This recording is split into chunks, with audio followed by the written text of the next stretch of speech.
ये कहानी तब की है जब राजा विक्रमादित्य ने बेताल को अपने कंधों पर उठाया हुआ था। तब बेताल कहता है कि हे राजन सुनो, बहुत समय पहले की बात है जब एक राजा था जिसका नाम धर्मसेन था। उसकी ख्याति बहुत दूर दूर तक फैली हुई थी और उसकी प्रजा भी उससे बहुत ज्यादा खुश थी।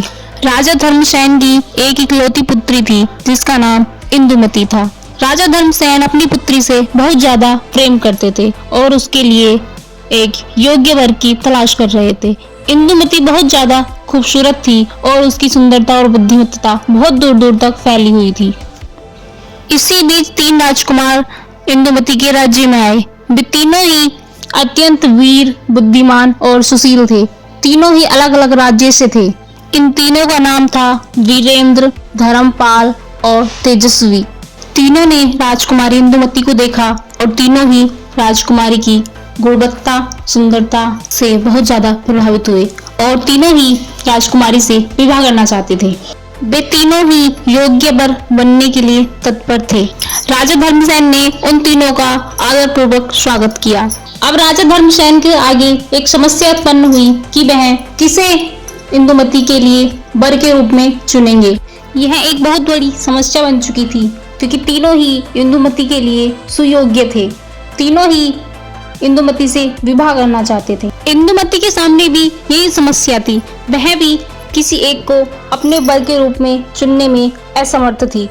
तब इंदुमती ने अपने पिता से कुछ समय मांगा। उसी बीच इंदुमती बहुत ज्यादा बीमार पड़ गई और उसकी मृत्यु हो गई। तब पूरे राज्य में सनसनासा फैल गया।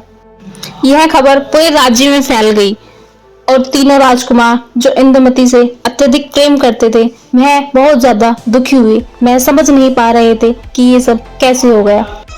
वे तीनों भी इस दुख से निकल नहीं पा रहे थे। फिर इंदुमती के शरीर को शमशान ले जाया गया और उसका अंतिम संस्कार किया गया। सभी ने देखा कि तीनों ही राजकुमार इंदुमती से बहुत ज्यादा प्रेम करते थे। तीनों के ही आंसू सच्चे थे। फिर इंदुमती की अस्थियों को विसर्जित किया गया और तीनों ही राजकुमार अपने अपने रास्ते निकल गए। वो तीनों अपने अपने कार्यपथ पर निकल गए किंतु अपने दुख से कभी भी उबर नहीं पाए।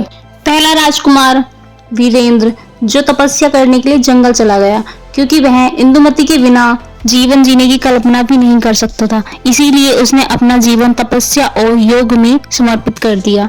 दूसरा राजकुमार धर्मपाल जिसने तीर्थ यात्रा को चुना। उसने सोचा इस दुख से निकलने के लिए तीर्थ यात्रा ही उचित मार्ग है। तीसरा राजकुमार तेजस्विनी जो अत्यंत ही बुद्धिमान था। उसने अपना पूरा समय अध्ययन और शोध में लगा दिया। वह इस दुख से उभरने का कोई तार्किक उपाय सोच रहा था। बहुत वर्षों के बाद तीनों राजकुमार एक ही समय एक ही स्थान पर मिले।